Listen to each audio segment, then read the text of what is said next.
So we as consumers, we love removing friction for ourselves. You know, I was at a workshop yesterday and we did a tab test where you open up like 4 or 5 different businesses. And then we went around and like, why did you like this? Why did you like this? And what kept coming up was like, that was easy, that was quick. I could book a free trial, it was easy. But then we don't do it with our own stuff. We don't do it with our own products and services. Now, on the website side of things, it's actually really, really simple. And Tony, you and I have spoken about this, right? Welcome to the Inbound Buzz podcast. My name is Tony Cow and I'm joined by my co-host, Moby Sadiq. How are you going today, Mobes? I'm good, Tony. I'm feeling good. So, a few weeks ago, I heard you got a reward from a grading Jiu-Jitsu ceremony. Yeah, I got my blue belt. Yeah. Fantastic. Yeah. Well, I mean, I know that means a lot to you, right? So, like, I got something overseas for you, custom made. And I got you another blue belt. Oh, that is so sweet, man. He's got Inshallah written, which is Arabic for God willing. It's got my name on it. That's sweet, man. I appreciate that. Thank you. All good, man. Congratulations on your blue belt. Thank you. It only took me 4 years. On average, it takes people 2, but it took me 4. So I appreciate that. Moby forgets to say that he has a family, he has a successful business, and he does a lot. So it's okay. I appreciate that too. Thanks for giving me a crutch. So what are we talking about today? What do we have for our news buzz? Runway has improved the quality of its image to video generation tech.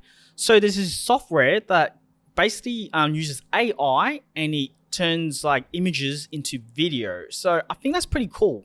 This is pretty insane. And by the way, if you want to see my shiny new blue belt and also the video version of what we're sharing, head on to redpandas.com.au/EP143. Are we on 143? That's correct. 143. So like Tony said, like Runway is this like AI generation tool. And what it does is, and if you see my screen, like what it does, you can either just take text descriptions and turn it into videos, or this blew my freaking mind, right? I had people over my house last night and I was telling them about ChatGPT. He's like, what's ChatGPT? And then like I went from there to Runway and this blew his mind. Oh, nice. Right? So what it is, you upload an image and it will turn that image into a video. Wow. It's insane. So like with him, what I did was like he's a builder, right? So I took a video like of a building site and actually I didn't do that. I asked Midjourney. So I went one step earlier. Oh, okay. Midjourney, I'm like, give me a builder who is at a construction site. And I gave to him. That blew his mind. Then I showed him this.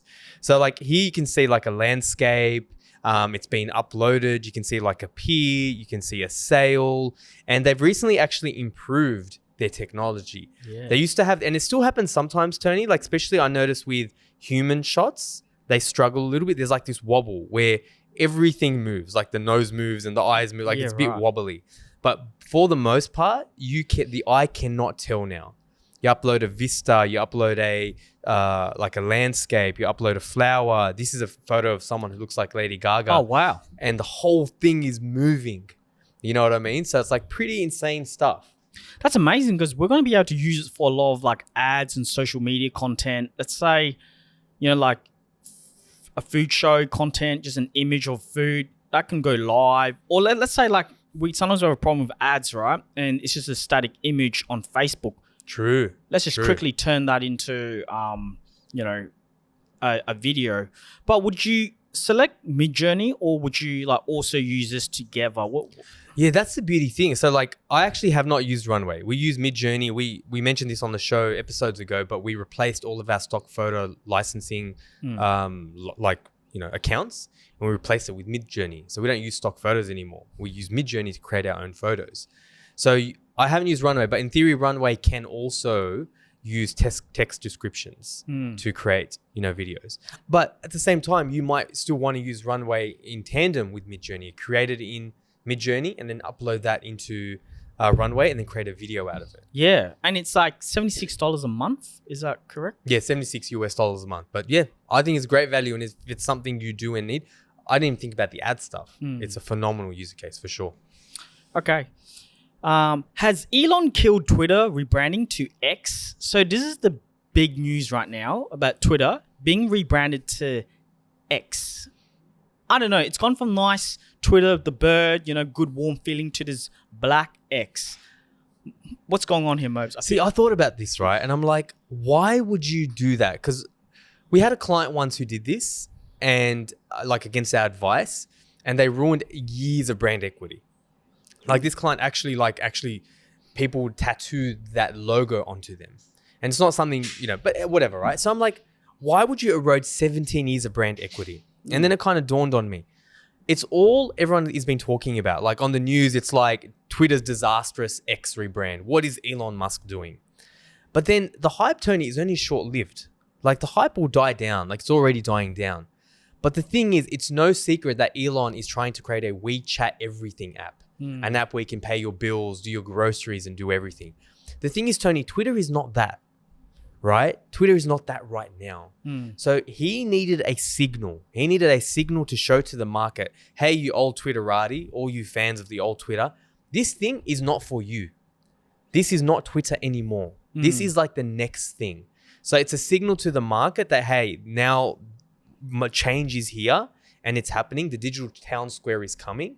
And it's also a signal to investors to show them, hey, look at our portfolio. Everything is X. So I think it's a master stroke. Well, it's not just a change of the logo X, right? Like Elon came in, he changed the whole, like he fired a lot of people. He removed them, got the new leadership team, everything. So maybe it's more than that as well. Maybe, like you say, it's a new brand, it's a new product. It's coming out with something different now. It's moving on to that WhatsApp style. Yeah. And like you said, you told me, anyone that's still holding on to Twitter, maybe they're not the right audience. Is that fit, for business? Well, it's one of those things. Like I think for business and for consumers, it's a great signal. It's all it is the old Twitter, the Twitter of old. That's changing. That's not what X is anymore. Okay, moving on. Oh yeah, and you had a good post about that on LinkedIn. If you guys want to check it out, go into Moby's post about Twitter X. I found it very interesting how you illustrated it. It made a lot of sense there. We'll add it to the show notes. Threads isn't about Twitter. It's about resetting Instagram's social graph. So basically in social media, let's be honest, we get bored of stuff, from MySpace to Facebook and then going to Instagram. We're getting bored of Instagram and it keeps moving. Not Twitter, TikTok. I don't know when we're going to get bored of it, but it's the hype right now, but eventually we will. What's this thread about, you reckon? Yeah, so we'll link this in the show notes as well. I saw a really interesting post or an article. And on the show, we've spoken about how social media now is moved from the social graph to the interest graph. So the social graph was I'm connected to my friends, my family, like people who I'm being social with online. The interest graph, and this is where TikTok hit their masterstroke, it moved to interests. So it moved to like, okay, if you're into knitting, if you're into like Jiu-Jitsu, like it's all driven by your interests. The problem with that is Meta makes all its money from the social graph. The targeting, like what you do, what you're into, your hobbies, that's how they make all their money. And when they actually stole Snapchat's, it's actually quite funny. I learned that Meta actually has a teens team. They've got a team just for teens, right? And I don't know what happens when these guys get older. But anyway, that team years ago realized that, the Instagram was getting old and stale because teens were not using it. Teens would go months and months without posting anything. Right. That was a problem for them, right? Also, the rise of influencers has actually affected Instagram because as influencers have increased, people feel like they don't have anything interesting to add anymore. The barrier to content is higher. So stories lowered the barrier. You can just pull out your phone, something quick and dirty, it's gone. Interesting. This is what Threads is, right? That's what people don't realize. It's not just copying Twitter. It is lowering the barrier to content creation again, right? So you can just put out a tweet. You can just put out some short form content. And it's a way for Meta to get back on their social graph, get back and figuring out on what you're into, what you're posting, so they can target you with shit from advertisers. Right. It's just a commercial play. So it's just basically Meta's way of holding on to its last grip, right? They're holding on to the social graph, which I don't know. I mean, I'm not Zuckerberg, right? This guy's infinitely richer and smarter than me. Yeah. But we are seeing right now all the attention is going to the interest graph right now. But that's not how they make their money. Interesting. Well, I guess they need that, right? Because like their AR, that's not going too well right now. Yeah, exactly. Okay. Lucky last, have you checked out TikTok series? Apparently this is a new way TikTok's introducing to share premium content through series. I feel like it's a kind of kind of like an OnlyFans, Patreon kind of style. Yeah. Yeah, 100. No, that's a really good way to look at it. It's actually a really, really good way to look at it. So I'm going on my phone right now, right? And this is something I noticed, right? So what series essentially is, a Patreon is a very, very good way to kind of think about it. It's essentially a way you can actually have series-based content.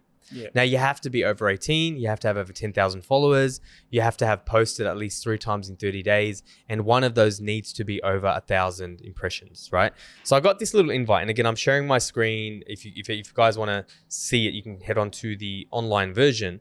But if I show you this, Tony, you will see that there's a whole bunch of series on top, right? 4-week beginner course for fitness, $199. It's sold 6.5 thousand. Oh, wow. So what's that like? 12 grand, 13 grand that this person has made. Another one here, like there's a whole bunch here, right? Like there's a lot of them fitness. There's some, we're getting a lot of Asian in different country language series here. Weight loss, whole bunch of stuff. So I actually do think there is some opportunity here for content creators.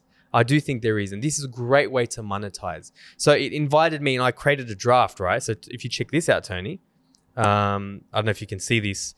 It's very, very small. Start a digital marketing agency. Oh, wow. So what I'm going to do is I'm just going to muck around with it. I've got a series here, how to start a digital marketing agency, 0 to 3 years, weekly episodes, and I'm going to charge $8 for it. Now, for me as a content creator, I'm doing this for 2 reasons. One, because, hey, if I make a bit of money, great. But 2, I just want to see how it works. I want to feel the barrier to entry. So it's things I can recommend to our clients. Yeah. So for me, this is going to be simple. All I've got to do is sit down for an hour, think about 12 chapters, and then every week I'm going to record one of those, from value proposition to marketing, to podcasting, to pricing. And I'll literally get my phone, I'll put it on a stand, I'll have a mic. It's not going to be high production. It's going to be with my phone, but it'll be on a stand with a mic. And then I can sell a course for $8. Now, if I sell anywhere close to 1,000 or 2,000 at $8 a pop, that gets interesting. Yeah. Who knows? For me, I'm not doing it for that, but it is interesting. Yeah. So is it live recording or is it like pre-recorded kind of?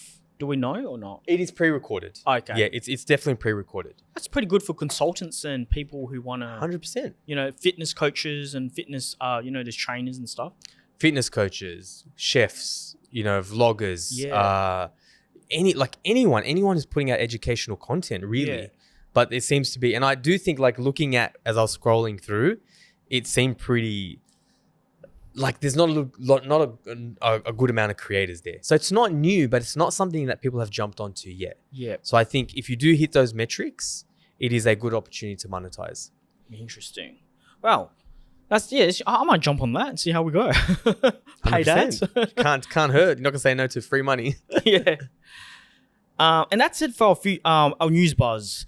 On our next section, feature tool, Meow or yeah. So it turns out we were saying it wrong, right? So we're doing a feature tool today, and it's called Miro. Miro. Yeah. Okay. So the tool is called Miro, not Miro. We're calling it Miro. It's called Miro, and we use this for everything. We absolutely use this for everything. And I'm sharing my screen, showing our account from Miro. We've got hundreds of Miro boards. We use it for everything, right? And essentially the way I like to describe Miro is it's an online whiteboard collaboration tool. So I can create, rather than just having a whiteboard, you and I are working from home, we can strategize, we can brainstorm. Now, one of the things we use it for a lot and we love is customer journey mapping. Yeah. Now, by the way, if you're in Sydney or in the APAC region and you have not booked tickets to our They Ask You Answer Summit in October, I promise this is linked. We've sold out, I think, close to 50% of the tickets. So please, please, please register for that. If you're in the region, you will not miss out. You'll be the best one day you'll ever spend.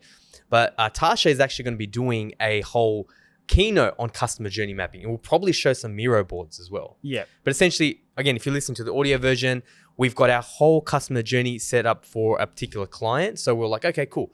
What are the different stages of your buyer's journey? And then what is your objective on each journey? In this stage, it's to connect. This stage, it's to educate. This stage, it's to promote your value proposition. This stage, it's to get the quote signed, whatever it is. And then how we use it is we actually have boxes for manual processes. So if you want to trigger a sequence of emails to someone who's interested in digital marketing, you could enroll them into, you have to actually mark them and change them to interest in digital marketing, and then that sequence will trigger. And then we've got automation. So we essentially, for what we do for our clients, and we also have a blog post we can read and check out for free. It's got a link to a Miro board. It's got examples and you guys can check it out and do it yourself. But we do this for our clients. We'll map out their entire journey using the tool. So it's really interesting to see how people use this. Some people use it to like brainstorm. They use it for wireframes on websites, landing pages, but it's a fantastic tool. And we're really proud to be partnered with Miro. And also what I love about it is when you present it to clients, it's so much easier, isn't it? It's so easy. They can make comments. They'll move their mouse and you can see it. You can do a whole bunch of stuff. And I always talk about pageantry, like how when you present to your clients pageantry, pageantry is like 10 out of 10. Yeah. So great tool. Great tool. Yeah. So where can we find Miro? Sorry, just Miro. Miro. So you can Google it, I guess, Miro. Check it out. There's a free 30-day trial. I believe there's a free trial there for anyone who's interested. And go for gold. Fantastic. Next segment, featured buzz. Innovation is about taking steps away, not adding more. Now, what is this about? So innovation, when you think about innovation, any innovative company, right? It's about removing innovation. It's not about removing innovation. It's about removing steps. Okay. So any business that has innovated anything, they've removed steps. So Uber removed the step of trying to go find and hail a cab, right? Netflix removed the journey to go to the actual store, the Blockbuster store, and get your DVDs and whatever. HubSpot removed the need for you to get a CRM and a mail tool and a automation tool and stitch those together. They remove steps. They don't add steps. They simplify things, right? So we as consumers, we love removing friction for ourselves. I was at a workshop yesterday and we did a tab test where you open up like 4 or 5 different businesses. And then we went around and like, why did you like this? Why did you like this? And what kept coming up was like, that was easy. That was quick. I could book a free trial. It was easy. So that's what we want. And actually, funnily enough, I do this with clients, right? Because we always struggle with our own products to see the friction. So I get them to do something else. And then I say, look at your own website. Yeah. So that's a tip for any marketing consultants or marketers in the room who struggle to communicate that. But then we don't do it with our own stuff. We don't do it with our own products and services.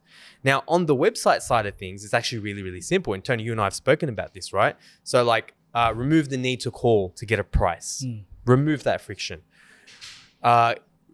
Remove the need even for a download guide. Now, this is a little bit controversial, right? Ooh. Like Did you the just say gate. that? Yeah. Like a lead magnet. What my view on it now is actually like, it's almost like a deconstructed taco. You go to a restaurant and have a deconstructed something, a deconstructed kebab. And I always joke when I see that, I say to my wife, like, they're just being lazy. They don't want to put it together. They're just like, bleh, like deconstructed, right? So it's almost like a deconstructed taco in a way, where you got the bread there, you got all the ingredients there. But you might want to like take that away. This is a terrible analogy, right? Because you can just take it away like that. It's a terrible analogy. But if you want to take it away, say you want to turn it into a taco and take it away. Right? It's a bad analogy, but you kind of get my drift. So the way I look at it now is with a lead magnet is you should actually have all of that information laid out. It's like the ultimate guide. Like Neil Patel does this as well. It's the ultimate guide to something. It's a long ass page. It's got all the information. But then it actually says, do you want this emailed to you? Have this emailed as a guide. So you're having it both ways. You're letting them actually consume it themselves. And you're also, because someone's going to read half of that. And Tony, what are they going to say? I'm like, I can't read this now. Yeah. I'll just email it to myself. Yeah. So then they can get the guide as well. I like that. It's very strategic. Look, it's digital marketing is about breaking rules. You never have the same rule for every context, right? So I'm sure, Tony, like you could show me 10 examples where in our media campaigns, it's better to actually gate everything. It just depends on the offer, But I like what you said because you're giving the customer a better user experience, right? They're just reading it through. And if they want it and they can choose it, then they can add the email. I love that. Because Tony, when you see a download and you see that field they're asking for your email, what goes through your mind? What do you think is going to happen next? Some people just ignore it or they just... Well, if you're a consumer, right? You're a consumer. You're about to download something. What are you worried about when you put your email address into a field? What's going to happen? Phone calls, email blasts, everything, getting contacted. And you just want the information. Yeah. I mean, the biggest problem we see, and you talk about this a lot, is the offer isn't good enough. Yeah. To justify sometimes, right? But on top of that, you actually have to get over that fear of being bothered with something. Yeah. But before I move on to removing friction from sales, because that's the marketing side, is there anywhere else you've seen, particularly on the paid media side, where removing friction results in better results? Sometimes when we do direct response, you're just removing like the friction of what we call objections. If I don't know if it's innovative most, but I think it's very important as well. That when you answer the objections in people's head, it just reduces the friction and it allows people to, lead to an action. And I think that's what you mean. You got to remove something. So that's quite innovative if you think about it. Is it like a vanguard? Yeah, 100%. Removing an objection someone has in the copy, in your creative. 100%. Because, everyone's busy, right? Everyone's doing their thing every day. They see an ad, they see a video. The job is to reduce as much friction as possible. And how do you get innovative with that, right? I think, that's one thing. Yeah, I love that. I mean, the marketing stuff is kind of simple, but and I find that when we communicate, it's easy for people to understand. But what a lot of people struggle with is removing friction in the sales process. That's hard. So specifically, I'm talking about when you have sales reps and you're actually removing friction there. So for me, one of the things we talk about a lot is try not to educate them on the call. I know that sounds really weird for a second because that's what we're supposed to do. We're supposed to educate. What I mean by that, as much as you can, educate them before the call. So we talk about assignment selling. We talk about before you jump on a call, say I'm booking you to, I'm a mold removal company, right, Tony? And you booked a quote or a discovery call with me. I might send you a buyer's guide before. I might send you an 80% video before that says, Tony, here are 80% of here are common questions that people like you have at this stage. Yeah. Because then I don't have to do that on the call. I can spend more time answering your questions, which I am educating. But the point is I am further down the decision-making process, the step. Yeah. I'm closer to sale and getting money, seeing your wallet. Yeah. So we talk about that. So that's removing friction as well. So remove time by educating before a sales call, less on it. And remove the time to build rapport, because subconsciously when you're speaking to a prospect, they're not consciously thinking this. They're thinking, do I like you? Do I trust you? Are you an expert? They are friction models that you have to jump. So when you send a one-to-one video, like we do on Loom, you're doing a number of things. You're communicating whatever's in the video, but at the same time, you are also getting them to see you, hear your voice, see your face. So when they jump on for the first time, they feel like they know you, even if it's a little bit more. Yeah, I like that. But essentially, and the final thing I'll say, remove the eye roll, right? And this is like more of a pitching thing. Remove the eye roll that prospects have by talking less about yourself, because that's also a friction point. So I always say to our clients, our sales training clients, is do not focus more on their problems. That's where the focus should be. If you're going to be talking about yourself, and you got to limit that to a couple of minutes max. You move off of that really, really quickly, and you start with their problems as soon as you can. Nice. I love that. So innovation is about taking steps away, not adding them. And, sometimes we always think about adding new stuff, creating something new, but like you said, just removing the steps and making it easier. I like that. And that wraps it up for our segment today, episode 143. But I just want to remind you that our Teos conference, it's coming 31st October. Tickets are selling fast, so please jump on, get your tickets, reserve it. It's going to be a whole day event. It's going to be food there, but more importantly, great international speakers, world-class communicators are all going to be speaking, great knowledge. Front end, expert. We're flying down Marcus Sheridan for this, so we're bringing him down from the States. So, spot on. Don't miss it if you're in the region, of course. And I like to say, and I'm being biased. I'm not being biased. I think it's the best event 2023. Thanks, Tony. 100%. See you guys there. See you next time. Thanks for listening to Inbound Buzz. Learn anything? Return the favor by spreading the word. Want to make your mark in digital? Need help with your digital strategy, inbound, and marketing automation efforts? Then visit redpandas.com.au and be sure to tune in next time for another Inbound Buzz hit.